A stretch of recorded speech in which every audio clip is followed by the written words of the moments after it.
श्री कृष्ण गोविंद हरि मुरारी। हे नाथ नारायण वासुदेव। श्री कृष्ण गोविंद हरि मुरारी। हे नाथ नारायण वासुदेव। ओम नमो भगवते वासुदेवाय। ओम नमो भगवते वासुदेवाय। सच्चिदानंद रूपाय विश्वोत्पत्त्यादि हेतवे तापत्रय विनाशाय श्री कृष्णाय वयं नमः। श्री कृष्णाय वयं नमः। सच्चित आनंद स्वरूप परमात्मा जो सृष्टि के उत्पत्ति पालन और श्रृंगार करता है तथा जीवों के आध्यात्मिक आदि दैविक आदि भौतिक तापों को नष्ट करने वाले हैं, अर्थात जीवों के मानसिक शारीरिक और भौतिक दुखों को दूर करने वाले हैं, उन श्री कृष्ण भगवान को हम नमस्कार करते हैं। श्री कृष्ण गोविंद हरि मुरारी। हे नाथ नारायण वासुदेव। श्रीमद्भागवत सप्तम स्कंद अथ पंचदशोऽध्याय श्लोक 56 से। नारद उवाच य एते पितॄन् देवान् य एते पितृदेवानाम् अयने वेद निर्मिते शास्त्रेण चक्षुषा वेद जनस्थोऽपि न मुह्यति आदावन्ते जनानां सद्बहिरन्तपरावरम् ज्ञानं ज्ञेयं वचो वाच्यं तमो ज्योतिस्त्वयं स्वयं। श्री कृष्ण गोविंद हरि मुरारी। हे नाथ नारायण वासुदेव। नारद जी कहते हैं, युधिष्ठिर, ये पितृयान और देवयान दोनों ही वेदोक्त मार्ग हैं। जो शास्त्रीय दृष्टि से इन्हें तत्वतः जान लेता है वह शरीर में स्थित रहता हुआ भी मोहित नहीं होता। पैदा होने वाले शरीरों के पहले भी कारण रूप से और उनका अंत हो जाने पर भी उनकी अवधि रूप से जो स्वयं विद्यमान रहता है, जो भोग रूप से बाहर और भोक्ता रूप से भीतर है, तथा ऊंच और नीच जानना और जानने का विषय, वाणी और वाणी का विषय, अंधकार और प्रकाश आदि वस्तुओं के रूप में जो कुछ भी उपलब्ध होता है वह सब स्वयं यह तत्ववेता ही है। इसी से मोह उसका स्पर्श नहीं कर सकता। दर्पण आदि में दिख पड़ने वाला प्रतिबिंब विचार और युक्ति से बाधित है। उसका उनमें अस्तित्व है ही नहीं, फिर भी वस्तु के रूप में तो वह दिखता ही है। वैसे ही इंद्रियों के द्वारा दिखने वाला वस्तुओं का भेदभाव भी विचार युक्त और आत्मानुभव से असंभव होने के कारण वस्तुतः न होने पर भी सत्य सा प्रतीत होता है। पृथ्वी आदि पंचभूतों से इस शरीर का निर्माण नहीं हुआ है। वास्तविक दृष्टि से देखा जाए तो न तो वह उन पंचभूतों का संघात है और न विकार या परिणाम ही, क्योंकि यह अपने अवयवों से न तो पृथक है और न उनमें अनुगत ही है, अतएव मिथ्या है। इसी प्रकार शरीर के कारण रूप पंचभूत भी अवयवी होने के कारण अपने अवयवों सूक्ष्म भूतों से भिन्न नहीं है, अवयव रूप ही हैं। जब बहुत खोजबीन करने पर भी अवयवों के अतिरिक्त अवयवी का अस्तित्व नहीं मिलता,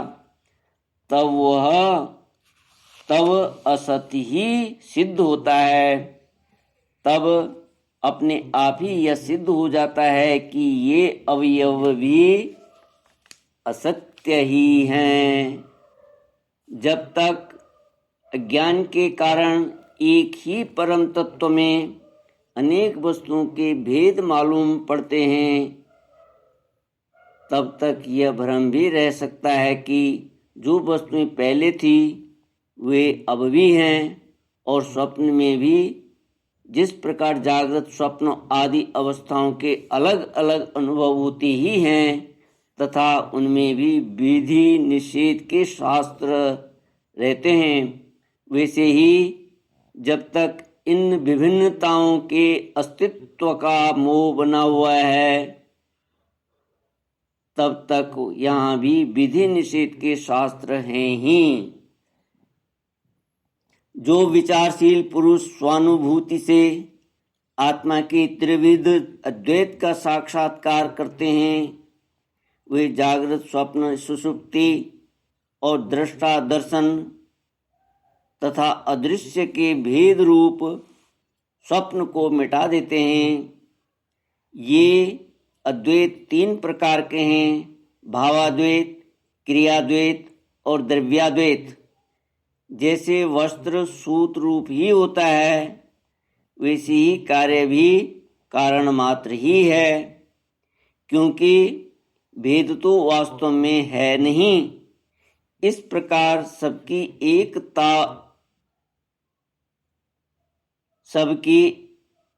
एकताव विचार भावाद्वैत है। सबकी एकता का विचार भावाद्वैत है। युधिष्ठिर, मन वाणी और शरीर से होने वाले सब कर्म स्वयं पर ब्रह्म परमात्मा में ही हो रहे हैं, उसी में अध्यस्त हैं। इस भाव से समस्त कर्मों को अर्पित कर देना क्रियाद्वैत है। स्त्री पुत्र आदि सगे संबंध ही एवं संसार के अन्य समस्त प्राणियों के तथा अपने स्वार्थ और भोग एक ही हैं, उनमें अपने और पराये का भेद नहीं है। इस प्रकार द्रव्याद्वैत है।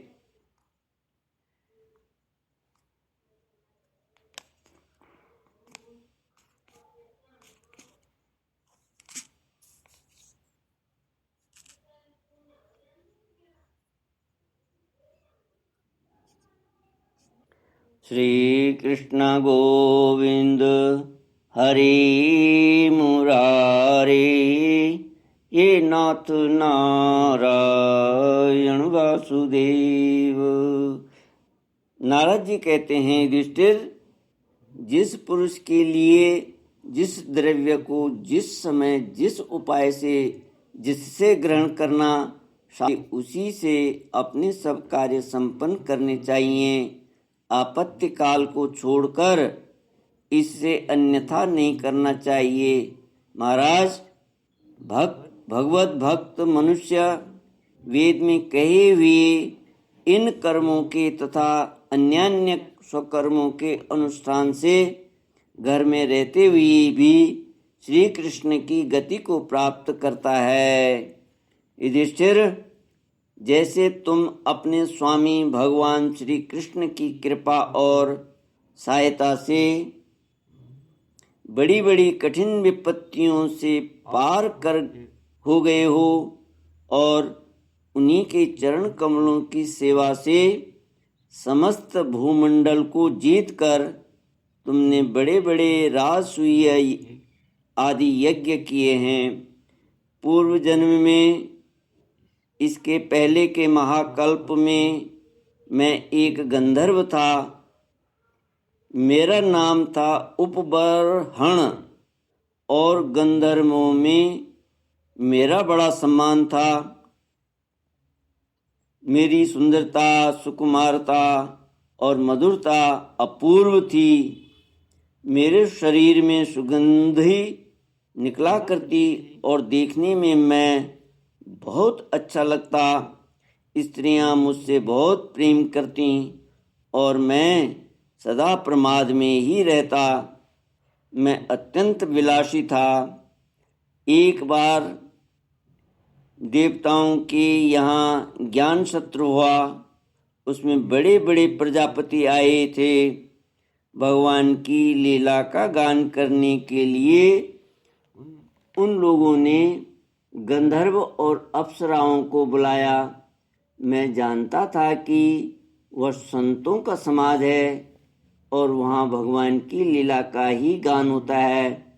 फिर भी मैं स्त्रियों के साथ लौकिक गीतों का गान करता हुआ उन्मत्त की तरह वहाँ जा पहुँचा। देवताओं ने देखा कि यह तो हम लोगों का अनादर कर रहा है। उन्होंने अपनी शक्ति से मुझे शाप दे दिया कि तुमने हम लोगों की अवहेलना की है, इसलिए तुम्हारी सारी सौंदर्य संपत्ति नष्ट हो जाए और तुम शीघ्र ही शूद्र हो जाओ। उनके शाप से मैं दासी का पुत्र हुआ, किंतु उस शूद्र जीवन में किए हुए महात्माओं के सत्संग और सेवा शुश्रूषा के प्रभाव से मैं दूसरे जन्म में ब्रह्मा जी का पुत्र हुआ। संतों की अवहेलना और सेवा का यह मेरा प्रत्यक्ष अनुभव है। संत सेवा से ही भगवान प्रसन्न होते हैं। मैंने तुम्हें गृहस्थों का पाप नाशक धर्म बतला दिया। इस धर्म के आचरण से गृहस्थ भी अनायासी सन्यासियों को मिलने वाला परम पद प्राप्त कर लेता है। श्री कृष्ण गोविंद हरि मुरारे, हे नाथ नारायण वासुदेव। नारद जी कहते हैं, युधिष्ठिर, इस मनुष्य लोक में तुम लोगों के भाग्य अत्यंत प्रशंसनीय हैं, क्योंकि तुम्हारे घर में साक्षात पर ब्रह्म परमात्मा मनुष्य का रूप धारण करके गुप्त रूप से निवास करते हैं। इसी से सारे संसार को पवित्र कर देने वाले ऋषि मुनि बार बार उनका दर्शन करने के लिए चारों ओर से तुम्हारे पास आया करते हैं। बड़े बड़े महापुरुष निरंतर जिनको ढूंढते रहते हैं, जो माया के लेश से रहित परम शांत परमानंदानुभव स्वरूप पर ब्रह्म परमात्मा हैं, वे ही तुम्हारी प्रिय हितैषी मेरे भाई पूज्य आज्ञाकारी गुरु और स्वयं आत्मा श्री कृष्ण हैं। शंकर ब्रह्मा आदि भी अपनी सारी बुद्धि लगाकर वे यह हैं, इस रूप में उनका वर्णन नहीं कर सके। फिर हम तो कर ही कैसे सकते हैं। हम मौन, भक्ति और संयम के द्वारा ही उनकी पूजा करते हैं। कृपया हमारी यह पूजा स्वीकार करके भक्त वत्सल भगवान हम पर प्रसन्न हों।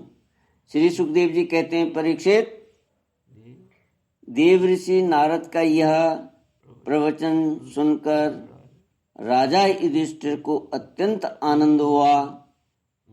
उन्होंने प्रेम विह्वल होकर देव ऋषि नारद और भगवान श्री कृष्ण की पूजा की। देव ऋषि नारद भगवान श्री कृष्ण और राजा युधिष्ठिर से विदा लेकर और उनके द्वारा सत्कार पाकर चले गए। भगवान श्री कृष्ण ही पर ब्रह्म हैं, यह सुनकर युधिष्ठिर के आश्चर्य की सीमा न रही। परीक्षित, इस प्रकार मैंने तुम्हें दक्ष पुत्रियों के वंशों का अलग अलग वर्णन सुनाया। उन्हीं के वंश में देवता, असुर, मनुष्य आदि और संपूर्ण चराचर की सृष्टि हुई। श्री कृष्ण गोविंद हरे मुरारे, हे नाथ नारायण वासुदेव। इति श्रीमद्भागवते महापुराणे वैयासिक्यामष्टादशसाहस्र्यां पारमहंस्यां संहितायां सप्तमस्कन्धे प्रहलादानुचरिते युधिष्ठिर नारद संवादे सदाचार निर्णयो नाम पंचदशोऽध्यायः।